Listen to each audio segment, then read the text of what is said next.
Sebelum kita mulakan kuliah, kutipan derma hari ini, kalau boleh tuan-tuan bagi lebih sikit untuk kita berikan kepada surau yang dikendalikan oleh yang berbahagia Ustaz Sabri Mat.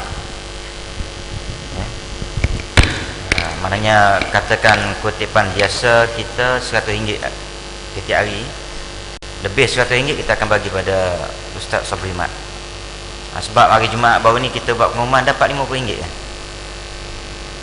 Jadi tak apa betul lah kat situ. Mungkin ada kesulitan dia sudah tong ke, orang cari tong tak jumpa ke.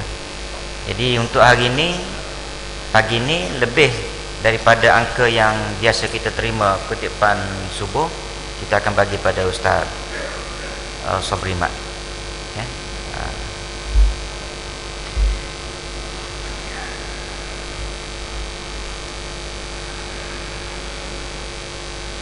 Assalamualaikum warahmatullahi wabarakatuh.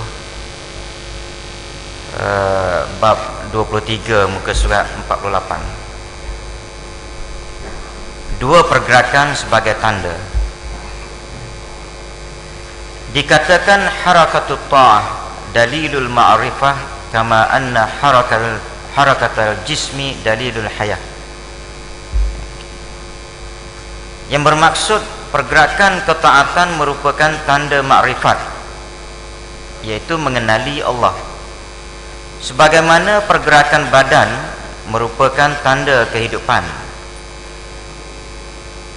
Maksudnya seorang hamba yang taat kepada Allah merupakan bukti bahawa dia mengenali Allah Subhanahu wa ta'ala, yaitu makrifat dengan baik.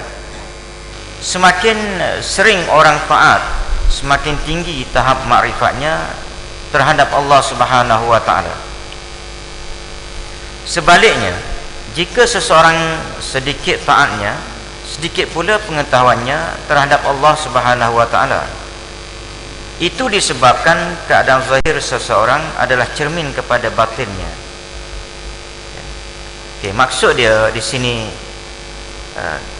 kita buat taat kepada Allah Ta'ala tu adalah sebagai lambang dan bukti bahawasanya kita ni makrifat, kenal Allah Ta'ala. Bila dah kenal Allah Ta'ala, seperti yang juga yang saya selalu sebut sebagai contoh mudah, bila kita kenal itu, dia ada efek, ada kesan terhadap kita punya body language kita dan juga seluruh kehidupan kita. Bila kita kenal bahawasanya singa ataupun ular ke dan harimau ke, itu satu binatang yang binatang yang kalau gigitnya, kalau jumpa dengan dia tu kita tahu dia, kalau dia terkam kita boleh jadi mati, kita akan jadi terbunuh kerana gigitan ular ke ataupun singa dan sebagainya. Itu pengetahuan kita, knowledge yang kita dapat. Setelah kita besar sikit, orang beritahu, cikgu beritahu, mak beritahu, ayah beritahu. Jadi bila kita dah dapat maklumat dan kenal begitu, dia akan beri kesan pada diri kita. Jumpa ular kita lagi, nampak rimau je lagi, kesan dia. Jadi itu maknanya sifat yang ada pada manusia. Maka begitulah juga kita ni, bila kenal Allah Ta'ala, dia beza sikit. Bila kenal dengan makhluk yang yang kita rasakan dia kasar ke, ganas ke, boleh membunuh kita lagi, pengenalan kita begitu, dan kita rasa takut. Pasal apa lagi? Ada rasa takut. Tetapi dengan Allah Ta'ala ni tidak begitu. Bila kenal Allah Ta'ala, mari perasaan takut pada dia bukan lagi. Jangan dia pakat lagi pula. Pasal apa dia takut Tuhan? Takut ke Tuhan dia berbeza dengan takut pada makhluk. Takut pada Tuhan ini dia makin rapat, makin rapat, dan makin rapat itu apa dia nama dia? Nama dia ialah taat. Tak ada yang jenis orang panggil makin rapat duduk saja semayang pedak, dan dia kata dia dakwa berada di dia adalah tergolongan daripada orang yang takut pada Tuhan. Tak. Bila dia takut pada Tuhan, pada Allah Ta'ala, dia mesti ada tindakan zahir dia yang melambangkan bahawasanya dia takut. Apa tindakan zahir dia? Ketaatan dia, pengabdian diri dia kepada Allah Ta'ala. Menerusi apa dia? Itulah dia. sembahyang berjemaahnya hak simple-simple, kita ambil hak simple je. Jangan ambil hak heavy lah, hak berat-berat, nak tahajud setiap malam sampai 10 rakaat ke apa dia, tak payah. Maknanya tahajud kalau boleh, maknanya saya lebih suka gini lah, tahajud 2, 4, 6 rakaat apa okey dah, tapi istiqamah. Jangan duduk maknanya speed bulan Ramadan ni semangatnya sampai 12 rakaat campur witir mungkin dah buat lah lepas isyak, lepas tarawih, lepas tu habis Ramadan habis ya. 2 pun tak lekat. Kita tak nak, itu bukan kesukaan Allah Ta'ala. Hak Tuhan sukanya apa dia? Sikit tapi konsisten. Sebab itu saya selalu tekankan dari sudut itu, dari sudut ibadat yang saya sebut itu ialah ibadat yang berupa nampak formal lah. Sembahyang ni dia formal sikit. Hak tidak formalnya itu sedekah. Sedekah saya selalu sebut, maknanya tak pernah lagi saya jumpa ya, tak pernah lagi saya jumpa ditetapkan satu amount, banyak ni dapat lagu ni. Hak adanya cerita sedekah ya. Cerita yang orang yang Aisyah ke Sayyidina Umar bagi 80 ekor unta, itu cerita dia, bukan daripada mulut Nabi dah. Wahai Umar, kau siapa yang sedekah 80 ataupun sebanyak sekian-sekian, maka dia dapat sekian-sekian. Tak ada ya.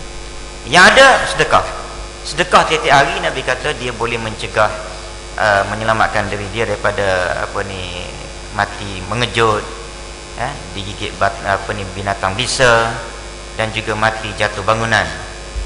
Itu ada satu. Yang keduanya, sedekah ini boleh menolak bala. Sedekah juga boleh dawu mardakum bis sadaqah, maknanya sedekah itu juga boleh merawat penyakit kamu.